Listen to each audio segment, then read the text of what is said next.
Lorentz बल।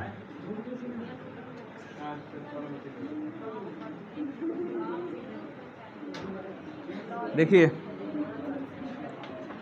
Lorentz बल, heading क्या लिखे हैं? लॉरेंज बल। लॉरेंज बल क्या है, ध्यान समझिए। जैसे मान लीजिए कि ये चुंबकीय क्षेत्र है, एक समान चुंबकीय क्षेत्र, याद है? ये चुंबकीय क्षेत्र की दिशा क्या होगी? अंदर की तरफ होगी। क्रॉस लगाए हैं, चुंबकीय क्षेत्र अंदर की तरफ क्या है? लंबवत है। तो ये एक समान चुंबकीय क्षेत्र हो गया। और इस एक समान चुंबकीय क्षेत्र में जब कोई आवेशित कण गति करता है, एक समान चुंबकीय क्षेत्र में जब कोई आवेशित कण, मान लीजिए कि इसमें कोई कण है, आवेशित कण, और वो आ गया यहाँ पर, और यहाँ पर वो क्या कर रहा है? गति कर रहा है। तो चुंबकीय क्षेत्र लंबवत न है, तो लंबवत को हम ऐसे ऊपर की तरफ दिखा रहे हैं। इसकी दिशा कहाँ है? ऐसे ऊपर की तरफ। ऊपर की तरफ मैंने समझ लिया कि लंबवत कहाँ है? ये अंदर की तरफ। और इस पर जो कण है, इसमें जो कण आया है वो चुंबकीय क्षेत्र से थीटा कोण बनाते हुए इसमें प्रवेश किया है। या ऐसे कहें कि थीटा कोण पर क्या कर रहा है? गति कर रहा है। चुंबकीय क्षेत्र अंदर की तरफ है और ये ऐसे गति कर रहा है, समझ रहे हैं? वृत्ताकार पथ पर गति कर रहा है। किस पथ पर गति कर रहा है हमको अभी इस पथ से कोई मतलब नहीं है। बस ये समझिए कि चुंबकीय क्षेत्र से कितना कोण पर गति कर रहा है? थीटा कोण पर। तो ये आवेशित कण है, और ये आवेशित कण इस एक समान चुंबकीय क्षेत्र में, इस आवेशित कण को हम को क्यू बोल देते हैं। इसका आवेश कितना है? क्यू। और ये एक समान चुंबकीय क्षेत्र कितना है? बी है। और कण जो है एक समान चुंबकीय क्षेत्र बी से कितना डिग्री के कोण पर गतिमान है?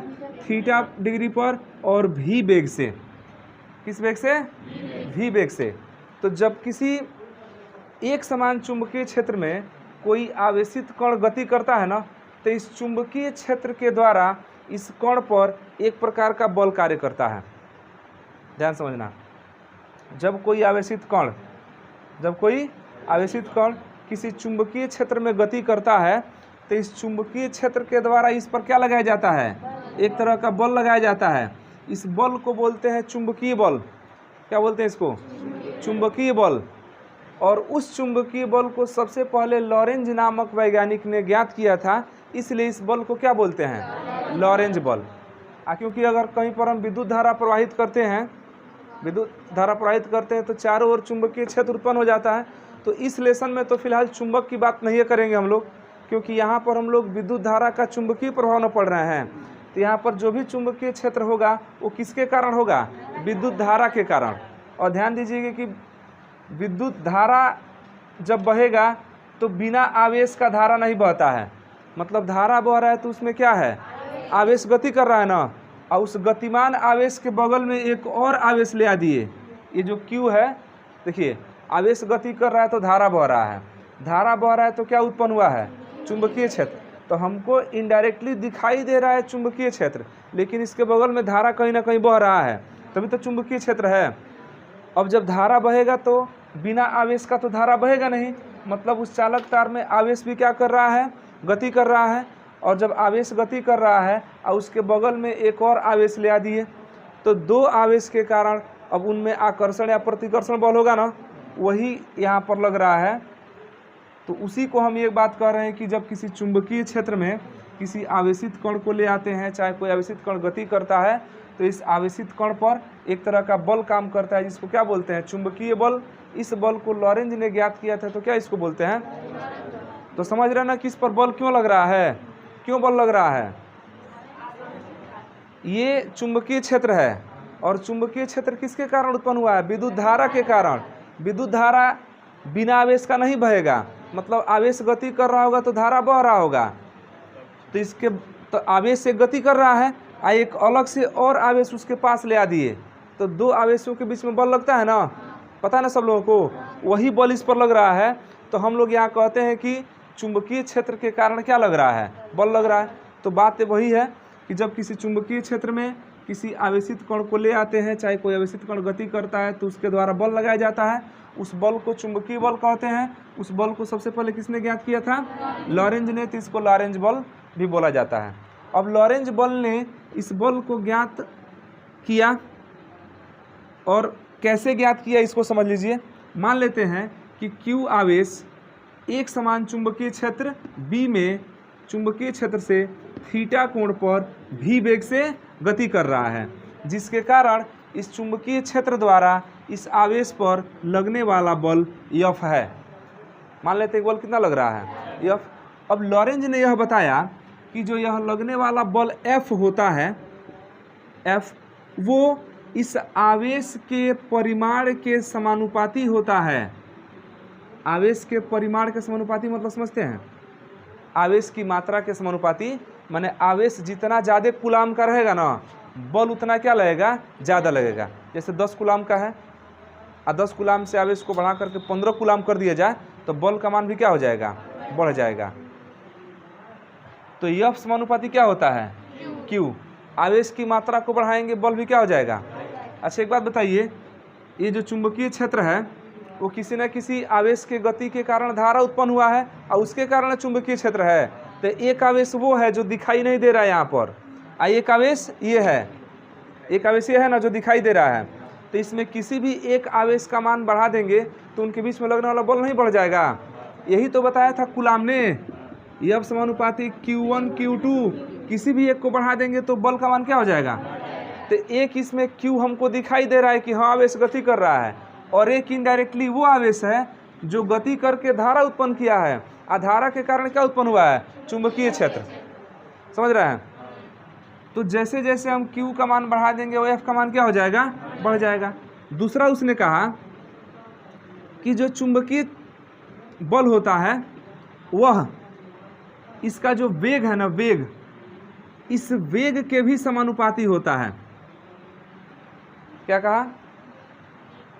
कि जो चुंबकीय बल होता है, जो लॉरेंज बल है, चुंबकीय बल F, वह इस आवेश का जो वेग है ना, उस वेग के भी क्या होता है? समानुपाती होता है। मतलब कि F समानुपाती भी। तीसरा उसने कहा कि चुंबकीय बल चुंबकीय क्षेत्र के भी समानुपाती होता है। चुंबकीय क्षेत्र कौन है? B। माने चुंबकीय क्षेत्र का मान बढ़ा देंगे ना, चुंबकीय क्षेत्र की तीव्रता बढ़ाएंगे तो बल क्या हो जाएगा? समीकरण 2 के अनुसार अगर हम ये कहें कि इसका स्पीड बढ़ा देंगे, वेग ज़्यादा बढ़ा देंगे, वेग अधिक कर देंगे, तो चुंबकीय बल भी क्या हो जाएगा? बढ़ जाएगा। और उसके बाद से इसने कहा कि F जो होता है वह यह चुंबकीय क्षेत्र और इसके गति की दिशा जो है, इसके बीच में जो बनने वाला कोण है, उस कोण के साइन के समानुपाती होता है। साइन के क्या होता है? समानुपाती होता है। तो ये 4 फैक्टर उन्होंने दिया कि एक समान चुंबकीय क्षेत्र में गतिमान अगर कोई आवेश है तो उस आवेश पर चुंबकीय क्षेत्र द्वारा एक बल लगाया जाता है। वह बल यदि F हो तो वह बल इस आवेश के परिमाण के क्या होगा? समानुपाती होगा। आवेश के वेग के भी क्या होगा? समानुपाती होगा। वही बल इस चुंबकीय क्षेत्र की तीव्रता के भी क्या होगा? समानुपाती होगा। और वही बल चुंबकीय क्षेत्र और ये आवेश की गति की जो दिशा है, इसके बीच में बनने वाले कोण के साइन के क्या होता है? समानुपाती होता है। और जब इन चारों समीकरणों को एक में मिलाते हैं, समीकरण 1, 2, 3 तथा 4 से, समीकरण 1, 2, 3 तथा 4 से क्या हो जाता है? F समानुपाती QVB साइन थीटा। समानुपाती का चिन्ह हटेगा तो नियतांक आता है K QVB साइन थीटा, और प्रयोगों द्वारा जो नियतांक का मान होता है वो कितना होता है? 1 होता है। जब 1 रखेंगे तो F का मान कितना आ जाएगा? QVB sine theta. मात्रक न्यूटन। बल का मात्रक क्या होता है? तो ये जो है लॉरेंज बल के लिए फार्मूला निकल गया, QVB साइन थीटा। बहुत कठिन नहीं है यह। हम लोग क्या जानते हैं कि जब किसी एक समान चुंबकीय क्षेत्र में कोई आवेशित कण गति करता है तो उस चुंबकीय क्षेत्र के द्वारा उस आवेशित कण पर बल लगाया जाता है। इस बल को क्या बोलते हैं? चुंबकीय बल। इस चुंबकीय बल को सबसे पहले किसने अनुभव किया था? लॉरेंज ने। इसलिए इस बल का नाम क्या हो गया है? लॉरेंज बल। लॉरेंज ने क्या बताया कि ये जो चुंबकीय बल होता है, जो आवेश पर लग रहा है चुंबकीय क्षेत्र के द्वारा, यह बल उस आवेश के मात्रा के माने परिमाण के क्या होता है? समानुपाती होता है। उस आवेश के वेग के भी क्या होता है? समानुपाती होता है। और यह बल चुंबकीय क्षेत्र की तीव्रता के भी समानुपाती होता है। और गति की दिशा और चुंबकीय क्षेत्र की दिशा के दोनों के बीच का जो कोण है, उस कोण के साइन के भी क्या होता है? समानुपाती होता है। मिला दिया गया तो ये बन गया इक्वेशन। और ये हमारा हो गया लॉरेंज बल के लिए सूत्र, F = QVB sin थीटा। मात्रा क्या हो जाएगा इसका? न्यूटन। हो गया।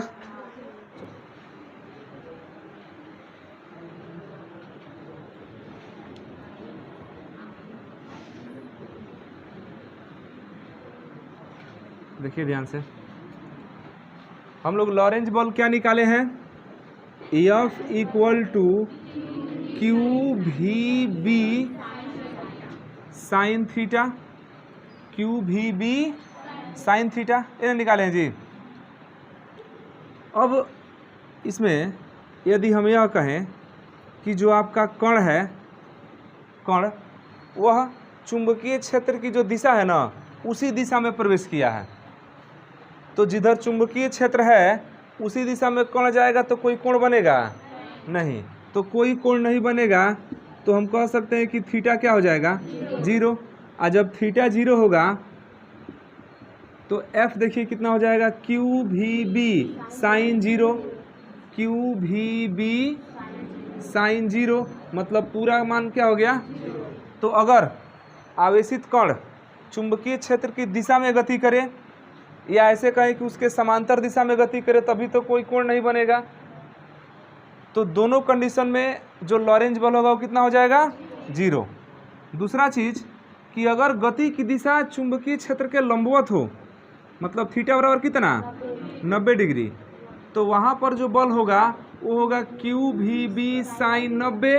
और sin 90 का मान होता है 1, तो ये हो जाएगा QVB जो अधिकतम होगा, जो कैसा होगा? अधिकतम होगा। तो अधिकतम बल कब लगता है? जब आवेशित कण चुंबकीय क्षेत्र के लंबवत दिशा में गति करे। तीसरा चीज ये है कि आवेशित कण चुंबकीय क्षेत्र में केवल रखा हुआ है, उसमें स्थिर है, गति नहीं कर रहा है, तब कितना बल हो सकता है? बताइए सोचकर। आवेशित कण जो है ना, वो चुंबकीय क्षेत्र में स्थिर हो गया है, गति नहीं कर रहा है, तब तो V 0 हो जाएगा। V क्या होगा? V 0 और V 0 तो ये पूरा 0, तो F भी क्या हो जाएगा? मतलब कि अगर कण हमारा चुंबकीय क्षेत्र में गति नहीं करेगा तो लॉरेंज बल वहाँ पर नहीं लगेगा। और हेडिंग शुरू में ही डलवाए थे कि आवेशित कण का वो गति के कारण चुंबकीय क्षेत्र एक समान गतिमान आवेश के कारण एक समान चुंबकीय क्षेत्र में गतिमान आवेश के कारण बल, या गतिमान आवेश पर बल। तो जब गति कर रहा है तभी ना बल हो रहा है, अगर गति नहीं करेगा तभी क्या हो जाएगा? 0। और जब भी 0 हुआ तो ये वाला 0, बाकी कुछ भी आ जाए सब तो गुणा होकर 0 हो जाएगा। तो 3 कंडीशन ध्यान रखिएगा। अगर आवेशित कण चुंबकीय क्षेत्र की दिशा में ही गति कर गया तो कोण क्या हो गया? 0। और कोण जब 0 हुआ तो वहाँ पर कोई बल काम नहीं करेगा, क्योंकि बल वहाँ पर लगेगा ही नहीं। दूसरा, अगर थीटा 90 डिग्री हो जाए, माने चुंबकीय क्षेत्र अंदर की तरफ न है और कोण गति कर रहा था कितना डिग्री पर? 90 डिग्री पर लंबवत, तो बल वहाँ पर क्या लगेगा? अधिकतम लगेगा। और कण हमारा चुंबकीय क्षेत्र में है लेकिन गति नहीं कर रहा है, तो गति नहीं कर रहा है तो भी 0 हो जाएगा। अब भी 0 हुआ तो फिर भी पूरा वाला पद क्या हो जाएगा? 0, मतलब वहाँ भी बल नहीं लगेगा। तो लिखिए रिमार्क नीचे, और इसमें देख लीजिए F हमारा क्या होता है? QVB sin theta. आप जानते हैं कि Q तो आवेश है और आवेश की कोई निश्चित दिशा नहीं होती है। कूलाम जो है वो तो अदिश राशि है ना, तो आवेश की दिशा नहीं है, लेकिन V की तो दिशा है, B चुंबकीय क्षेत्र उसकी दिशा है ना। तो ये जो Q और भी बी साइन थीटा है, इसको हम लोग ऐसे लिख सकते हैं क्यू भी क्रॉस बी। याद है वेक्टर रूप में इस तरह से होता था, vector A cross vector B, तो ऐसे लिखते थे mod vector A mod vector B sine theta. याद है? तो मॉड वेक्टर ए तो ही है यहाँ पर, भी का मान कितना है, भी है, बी का मान कितना है, बी, इनके बीच का कोण, भी और बी के ही बीच का कोण तो थीटा था, चित्र में देखना थीटा वही ना था। तो हम ऐसे भी लिख सकते हैं F equal to Q into भी क्रॉस बी। तो इसको हम बोलते हैं ना कि लॉरेंज बल का सदिश रूप है। ये कौन सा रूप है? सदिश रूप है। तो उसके नीचे लिख लीजिए एफ इक्वल टू क्यू भी साइन थीटा।